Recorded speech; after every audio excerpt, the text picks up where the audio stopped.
திரு அதியமன், அரசுடைய சிரமங்களை போராட்டத்துக்கு தலைமையேற்றிருக்கக்கூடிய சோனம் வாங்சுக் உட்பட போராட்டக்காரர்கள் புரிந்து கொள்ள வேண்டும்.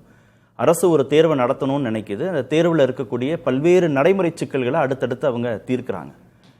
இதை அவர்கள் புரிந்து கொள்ளணும், போராட்டக்காரர்கள் புரிந்து கொள்ளணும் அப்படிங்கிற இடத்துக்கு இந்த விவாதம் நகர்ந்திருக்கு. புரிஞ்சுக்கிறாங்க, ஏன் புரிஞ்சுக்காம இல்லை? ஏன் அவரோட பேச்சுவார்த்தை நடத்தலைங்கிறது தானே இப்போ பிரதான கேள்வி. அவர் ஒருத்தர் 19 நாள் இன்னும் 2 நாள் இருந்தாருன்னா இறந்து போயிடுவாருன்னு ஒரு அச்சுறுத்தல் இருக்கிற கட்டத்தில் அரசு சார்பில் ஒரு அமைச்சர் இல்லைனாலும் துணை அமைச்சரோ ஒரு எம்பியோ அந்த கமிட்டியிலேருந்து யாராவது ஆளுங்கட்சியை சார்ந்தவங்க, அரசு பாஜகவை சார்ந்தவங்க வந்து அவங்ககிட்ட பேசக்கூட தயங்குறாங்கன்னா அல்லது மறுக்கிறாங்கன்னா அது அவங்களோட ஈவிரக்கமற்ற ஒரு இது என்னமோ நீ இருந்தால் இருந்துக்க செத்தா செத்துக்கங்கிற மாதிரி அவனோட ஆட்டிடியூடை தான் காட்டுது. இதில் புரிஞ்சுக்கிறதுல என்ன அடுத்த பிரச்சனை? அது முதல்ல அவங்க ஏன் பேச மாட்டேங்கிறாங்க. ரெண்டாவது வந்து இதே நான் அப்படியே கேட்குறேன், 10 வருஷம் முன்னாடி மன்மோகன் சிங் ஆட்சியில் இதே மாதிரி லீக் ஆயிருந்ததுன்னா பிஜேபி என்ன ஆர்ப்பாட்டம் பண்ணியிருப்பாங்க, பிரதமரையே ரிசைன் பண்ண சொல்லியிருப்பாங்க. அப்போ அவங்க அதாவது இந்த வடிவேல் பாஷையில் சொன்னால் உங்களுக்கு வந்தால் ரத்தம் எங்களுக்கு வந்தால் தக்காளி ஜூஸ் மாதிரி என்னென்ன வேக்கான இப்போ டெக்னிக்கலாக இதில் இருக்குது அத்தனைலாம் சொல்கிறாங்க. இதே காங்கிரஸ் ஆட்சியிலையோ அல்லது வேற ஒரு ஆட்சியில் வந்து நடந்து பிஜேபி எதிர்கட்சியாக இருந்ததுன்னா இந்த மாதிரி 10 மடங்கு பெரிய போராட்டத்தை தூண்டியிருப்பாங்க. செஞ்சுருப்பாங்களா இல்லையா? அதுதான பாலிடிக்ஸ். ப்ளஸ் இதில் நாங்கள் கேட்குறதெல்லாம் வந்து ஏன் பேச மாட்டேங்கிறாங்க? போய் அவர்கிட்ட சோனம் வாங்சுக்கிட்ட இருங்க கைவிடுங்கன்னு எல்லாரும் கேட்டுக்கிறாங்க எதிர்கட்சிக்காரங்க. இவங்க ஒரு அறிக்கை ஒரு ஒரு மனிதாபிமானம் கூட இல்லையா? அவர் என்ன அவர் தான் தேசியவாதி, தேவைப்படுற நேரத்தில் இந்திய அரசு ஆதரிச்சும் பேசியிருக்காரு. ஸோ அவர் அவ்வளோ ஒரு முக்கியமான நபர், அவ்வளோ ஒரு ஆக்டிவிஸ்ட்டு, அவ்வளோ ஒரு என்ன சுயநலமற்ற ஒரு பொதுநலவாதி. அவரை வந்து சாக விடலாமா? சாக விடலாம், செத்தாலும் பரவாயில்லைங்கிற அளவுக்கு இவங்க மனோபாவம் இருக்குன்னா அமைச்சர் ராஜினாமா பண்ணாதான் போராட்டத்தை கைவிடுவேன்னு உறுதியா இருக்கிறோட பேச்சுவார்த்தை அவரை போய் பார்க்கலாம்ல. அது வேண்டாம், அது நாங்கள் ஒரு விளக்கம் சொல்லலாம்ல, கொஞ்சம் வெயிட் பண்ணுங்க, உண்ணாவிரத்தை கைவிடுங்க, நாங்கள் வந்து உண்மையிலே என் மேலே குற்றம் இருந்தால் ஏதாவது ஒரு சம் எக்ஸ்பிளனேஷன், சம் கம்யூனிகேஷன், ஒரு இது வேற எந்த ஜனநாயக நாட்டிலையும் இப்படிலாம் நடக்காது. போய் பார்க்கலாமே, சொல்லலாமே, சமாதானப்படுத்தி பார்த்துக்கலாம். வலுக்கட்டாயமாக கூட கொண்டு அவர் ஹாஸ்பிட்டலில் சேர்த்தலாம். எதுவும் பண்ணாமல் இக்னோர் பண்ணிவிட்டு டோட்டலாக என்னமோ பண்ணிங்கன்னு விடுறது வந்து அப்புறம் அதுக்கப்புறம் என்ன போய் பேசுறதுக்கு டெக்னிக்கலாக வந்து இதில் அந்த மிஸ்டேக் இந்த மிஸ்டேக்குலாம் அதையும் வெளிப்படையாக அவங்க சொல்லாமே. இப்போ என்ன ஒரு தலைவர் ரிசைன் பண்ணிட்டாருங்கிறதுக்காக அவரை என்கொயரி கமிட்டி கூப்பிடாமல் விட்டுற மாட்டாங்க இதனோட சேர்மன். ப்ளஸ் அந்த அவனோட டெபுட்டி இருப்பாங்க, அடுத்தவங்க அந்த கொண்டு போகிறதுக்குலாம் ஆள் இருக்கும். அப்படிலாம் நின்று போயிடாது.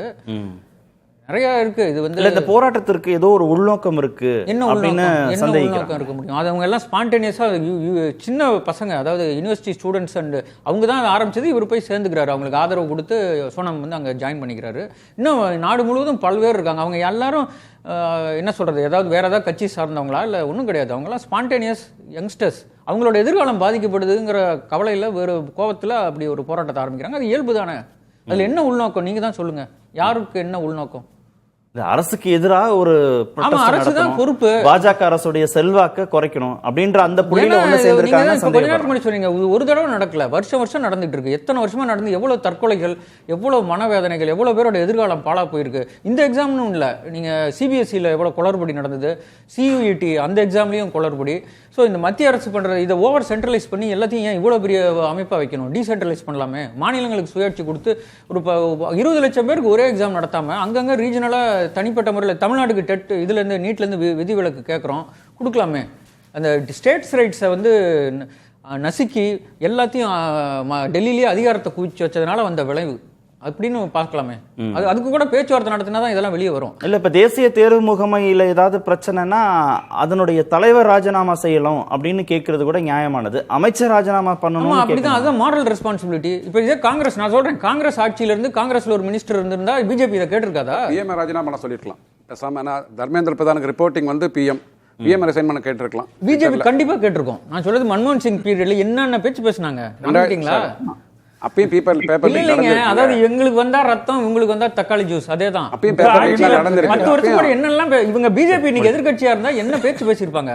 இதே காங்கிரஸ் ஆட்சியில இதே ஒரு லீக், இதே ஒரு சிமிலர் ப்ராப்ளம் நடந்திருந்து இதே மாதிரி ஒரு போராட்டம் மாணவர்கள் பண்ணியிருந்தாங்கன்னா அவங்க இதை 10 மடங்கு அதிகமா இன்னும் என்னென்னமோ பேசியிருப்பாங்க. அவங்க பாகிஸ்தான் ஏஜென்ட்டுங்கிற அளவுக்கு இப்பவே பேசுறாங்க, சீனா ஏஜென்ட்னு சொல்லியிருப்பாங்க. வேணும்னு சீனா சதி, காங்கிரஸ் அதுக்கு அப்படி எல்லாம் பேசுவாங்க. பேசக்கூடியவங்க தான், பேசினவங்க தான். ஸோ இதுல என்ன உள்நோக்கம்? மாணவர்கள் போராடுறாங்க, அவ்வளவுதான். இல்ல, மாணவர்கள் தான் போராட்டத்தில் இல்லைன்றாரு சங்கர் நாராயணன் சார். எப்படி இல்லாம வேற யார் இருக்கா சார்? இப்போ நீங்க சொல்லுங்களேன், இப்போ எவ்வளவு பேர் அவர் சார் கூட இருக்கிறாங்கன்னு மட்டும் சொல்லுங்களேன். நீங்க பத்திரிகையாளர், நீங்க வந்து பாருங்க, சோனம் வாங்சுக் கூட இந்த நீட்டு இதனால பாதிக்கப்பட்ட மாணவர்கள் எவ்வளவு பேர் இருக்கிறாங்க, எவ்வளவு பேர் வந்து ஊடகங்களுக்கு பேட்டி கொடுத்திருக்காங்க, நாங்க இதனால பாதிக்கப்பட்டோம், சோனம் வாங்ஸ் கூட இருக்கிறோம்னு சொல்ல மாதிரி என்ன எதிர்பார்க்கறீங்க? இல்ல சார், இப்போ சாருக்கு ஒரு என்ன சின்ன எடுத்துக்கோள் இல்ல சார், எல்லாருமே அப்படி இல்ல சார், முடிச்சிடறேன். ஒரு நொடி. எல்லா மாணவர்களும் தேர்வுக்கு தயாராகிறத விட்டுட்டு, படிக்கிறத விட்டுட்டு சோனம் வாங்சுக் கூட போய் உண்ணாவிரதம் இருக்கணும்னு எதிர்பார்க்கறீங்களா? அப்படி இல்லை சார். இப்போ நீங்க ஒன்றும் இல்லை, இப்போ நேற்று வந்து பங்களாதேஷ்ல ஒரு கல்வி அமைச்சர் ஒரு ஸ்டேட்மெண்ட் விட்டார். எல்லாரும் இப்போ இவர் எப்படி நம்ம ஒரு நீதிபதி விட்டாரோ அது மாதிரி பிராய்லர் கோழி மாதிரி இளைஞர்கள் இருக்காங்க. இப்போ இந்த காக்ரோச் ஜனதா பார்ட்டி மாதிரி பங்களாதேஷ்ல பிராய்லர் கோழி பார்ட்டின்னு ஒரு நேற்று ஆரம்பிச்சிருக்காங்க. இப்போ ஒரு இது வந்து ட்ரெண்ட் மாதிரி, அதாவது ஒரு நம்ம வந்து ஒரு டிஜிட்டல் சோசியல் மீடியாவில் இருக்கிறோம், ஏதாவது பேருக்கு ஒன்று ஆரம்பிச்சு விட்டுறது. நான் அதான் சொன்னேன், ஒரு சோனம் வாங்கஸ் மாதிரி ஒரு பெரிய தலைவர் இந்த பார்ட்டியோட போய் சேர்ந்ததே தவறுங்கிறனா. அவர் தனியாக உண்ணாவிரதம் இருந்தால் கூட ஆதரிப்பாங்க. அவர் உங்களுடைய காசு கரெக்ட்னு சொல்வேன். இல்ல sir, my question is very simple. ஜனநாயகத்துல அரசுக்கு எதிரான கோபத்தையோ உணர்வையோ வெளிப்படுத்துவதற்கு கரப்பாம்பூச்சி கட்சின்னு ஒண்ணு உருவாகிறதுல என்ன ஜனநாயகத்துக்கு விரோதமானது? அது சட்டத்துக்கு விரோதமானது. நீங்க நம்ம அவங்கள பொறுத்த வரைக்கும் அதுல ஏதாவது ஜனநாயகத்துக்கோ சட்டத்துக்கோ இப்ப தமிழ்நாட்டுல ஒரு கட்சி ஆரம்பிச்சு என்ன கேட்பீங்க நீங்க பத்திரிகையாளர், உங்களுடைய கொள்கை என்ன, கோட்பாடு என்ன கேக்குறீங்க. நீங்க வந்து ஒரு இந்திய அரசியலுக்கு எடுத்தாக நீ ஒரு நீதிபதி ஒரு கருத்தை சொல்லியிருக்காரு. அந்த கருத்துக்கு நீங்க ஒரு நக்கலா வந்து ஒரு ட்வீட் ஒரு கம்ப்யூட்டர் இருந்தா போதுங்க, ட்விட்டர் அக்கௌண்ட் இருந்தா போதும், நான் கூட பார்ட்டி ஆரம்பிச்சா நீங்களும் ஆரம்பிச்சிடலாம். இல்ல சார், நக்கலாவோ கேலியாகவோ ஒரு கட்சி ஆரம்பிச்சாங்கன்னா சரிங்க சார், எப்படி சார் 2 கோடி பேர் உறுப்பினர்களா சேர்வாங்க? அப்ப அந்த இளைஞர்களுக்கு ஏதோ ஒரு கோபம் இருக்கு, ஏதோ ஒரு விரக்தி இருக்கு, ஏதோ ஒரு ஆதங்கம் இருக்கு, வலி இருக்கு, கண்ணீர் இருக்கு. அதை யாரோ ஒருத்தர் தொடங்கி வைக்கிறது மூலமாக தங்களை இணைத்துக் கொண்டு வெளிப்படுத்துறாங்க. இதுல ஏதாவது நீங்க ஜனநாயகத்திற்கோ சட்டத்திற்கோ முரண்பாடுன்னு இதை எப்படி நீங்க டிஃபைன்? சார் ஒண்ணு இல்ல சார், இப்போ நான் வந்து புதிய தலைமுறையில நேர்பட பேசிட்டு இருக்கேன். நானே இன்னைக்கு இப்போ 10 நிமிஷம் கழிச்சு வெளியே பேசி பழைய தலைமுறை எதிர்பட பேசுன்னு ஒண்ணு போட்டீங்கன்னா எனக்கு வந்து ஒரு 1000 ஃபாலோவர் வந்து 1 மணி நேரத்துல வந்துருவான் சார். வரட்டும், நான் சொல்றேங்க. இல்ல ஜனநாயகம் கேக்குறது என்ன கேள்வி புரிஞ்சுங்க. நான் இந்த மீது முடிச்சு வெளியே போயிட்டு பழைய தலைமுறை எதிர்பட பேசுன்னு ஒரு நிகழ்ச்சி ஆரம்பிக்கிறேன். எனக்கு வந்து 1,00,000 பேர் ஃபாலோவர் வருவாங்க. வரட்டும், அது அதனாலயே நான் சொல்ற கட்டாயிருமா? இல்ல சார், அதுல என்ன நியாயம் இருக்குன்னு பார்க்கணும். அதுதான் அது மாதிரி நீங்க ஃபாலோவர்ஸ் வரதெல்லாம் வச்சு நான் சொல்ல முடியாது. ஒரு சோசியல் மீடியால ஒரு ஜஸ்ட் ஒரு அட்ராக்ட் ஒரு வந்து விட்டில் பூச்சியில வந்து லைட் போய் போற மாதிரி வர கரப்பாம்பூச்சி ஜனதா கட்சியை விட்டுருவோம் சார், அபிஜித்தை விட்டுருவோம், சரி சோனம் வாங்சுக்க விட்டுறலாம். நீட் தேர்வுல முறைகேடு நடக்குது, கரெக்ட், வினாத்தாள் கசிஞ்சிருச்சு, கரெக்ட், 14க்கும் மேற்பட்ட மாணவர்கள் மறுதேர்வு ஸ்ட்ரெஸ் தாங்க முடியாம தற்கொலை செய்து கொண்டார்கள். 2 லட்சம் பேர் மாணவர்களால எழுத முடியல. இந்த ஃபேக்ட் அடிப்படையில பேசுங்க. அதான் சார், அதான் I gave a time frame இல்லையா? மே 3ஆம் தேதி நீட் எக்ஸாம் முதல் எக்ஸாம் நடக்குது. 12ஆம் தேதி NTA அனௌன்ஸ் பண்ணது நாங்க கேன்சல் பண்றோம். அப்பெல்லாம் சோனம் வாங்சுக்கு தெரியலையா போராடணும்னு தெரியலையா? அதுக்கு வந்து ஒரு டைம் வச்சுக்கிறாரா? அது நம்ம சொல்லுவோம் இல்லையா, ராகு காலம் எமகண்டம். அப்போ நாடு முழுவதும் நான் கேக்குறது மே 16ஆம் தேதி காக்ரோச் ஜனதா பார்ட்டின்னு ஒண்ணு உருவாகுது. இல்ல, நாடு முழுவதும் மாணவர்கள் போராட்டத்தில் ஈடுபட்டாங்களா இல்லையா பல்வேறு இடங்கள்ல? சரி, அப்போ ஏன் சோனம் வாங்சு சேரல நான் கேக்குறேன். அப்ப ஏன் விரும்பி நிக்கல? அவர் கூட நிக்கல. அந்த மொமெண்ட்ல செஞ்சாதான் அது அப்படி கிடையாது சார். அப்போ ஒரு உள்நோக்கம் இருக்குல்ல சொல்றேன். இப்ப கேக்குறீங்க இல்லையா? சரி, எல்லாத்துக்குமே ஒரு காரணம் இருக்கு. என்ன உள்நோக்கம் சொல்லுங்க.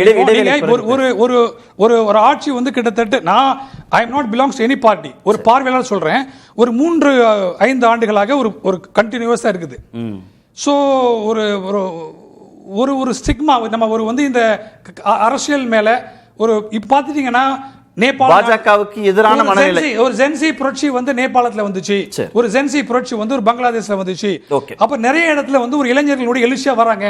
இந்தியால இத்தனை கோடி மக்கள் இருக்காங்க, ஒரு எழுச்சியை உருவாக்க முடியல, உருவாக்கி பார்க்கிறதுக்கு முயற்சி பண்றாங்க. பேசுவோம்.